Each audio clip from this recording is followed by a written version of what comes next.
There was times when you could hand over to CQC a big, thick manual with policies in it, and for passing your CQC inspection.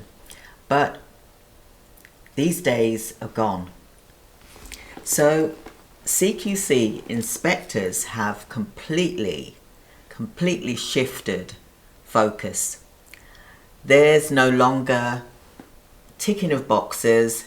They're looking for you to understand the processes of running a care quality regulated registration of personal care, for example, if you're doing domiciliary, or whether you're doing care home, whether you're doing supported living, nursing agency. CQC are looking for you to show that you understand what they are wanting you to be able to show evidence that you can run a healthcare business with ease. And this is for the UK. They'll ask you questions like, so how do you implement the policies day to day that you have, for example? They'll ask another question after question after question, like, what processes do you have in place when a carer reports a safeguarding concern? Talk me through it, show me. How do you audit medication errors or missed visits? What evidence do you have to show them or explain to them? When did you last review your training matrix, if you've already passed your CQC registration? But even if you haven't, you should still be thinking about all of these questions before you have your inspection. Look, you can't just, like I said, wave a policy book in front of them anymore, because they really have seen this 1,000 times, 1,000 copies of the same one. The language, the layout, even the typos are identical. They know who's copied and pasted. So why does this matter?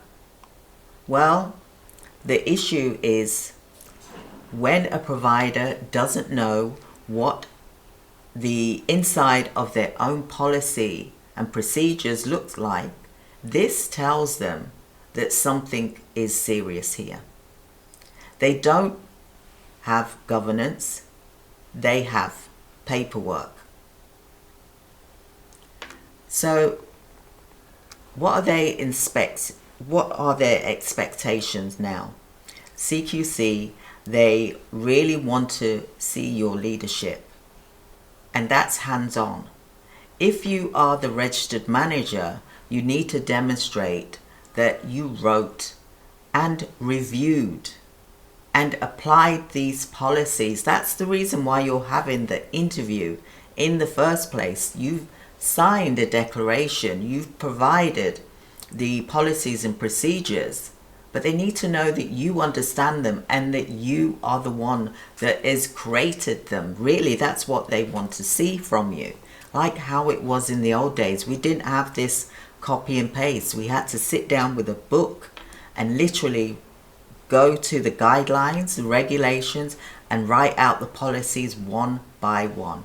It would take months, 3 months. It took me when I started doing my first policies, when I passed my CQC inspection, which back then it wasn't CQC, it was C-Sky, for example. And before C-Sky, it was the councils. And I remember spending all of this time, and that was for Homecare. And then when I did my nursing agency, where I was registered with C-Sky, known now as the Care Quality Commission, I had to write out my own policies one by one to run a nursing agency where I was providing nurses in the community. And that's how you have to think of it, as that you've written those policies. Even though you get the templates, you've got to change it and adapt it to your systems and your processes and how you want to run your healthcare business, so that it aligns with your company's values as well. Because when you look at someone else's policies that they've just sent over to you because you've paid them for it, that's not your business. That's someone else's thought processes in a policy, in a manual. You've got to make it your own. You've got to change it around, because it's your DNA, not theirs. It's your legacy. You're the one that's going to be held responsible. So you got to be responsible enough to at least read them and change them around so it fits your organization and your practices, your environment, your staffing, the services that you're offering, the vulnerability, the age group, the staff members that will be, following your policies and procedures as well. Who are they? Who are your clients? What is it that they need from you in order for them to feel protected and safe? So CQC, they notice this within 5 minutes. They are clued up, and they've been doing this for years, and they have seen this shift firsthand. So back then you could buy policies from, say, QCS subscription, for example, and they will walk you through the registration, for example. But now, if your policies aren't aligned to your business, then your local authority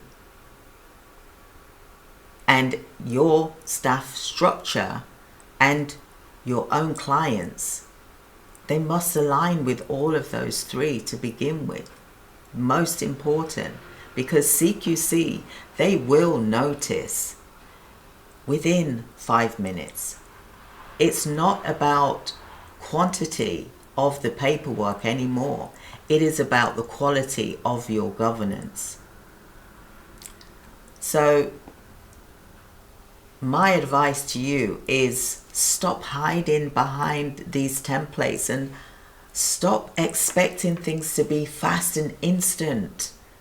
Just because you get these policies, you got to take your time and read through it one by one and change them so it fits in with you, fits in with your organization, so that you have got a system that you've built that you can stand by, and when you're doing your inspection, you won't be nervous because you have helped create those policies, not just generic policies. You've changed them into your organization's policies.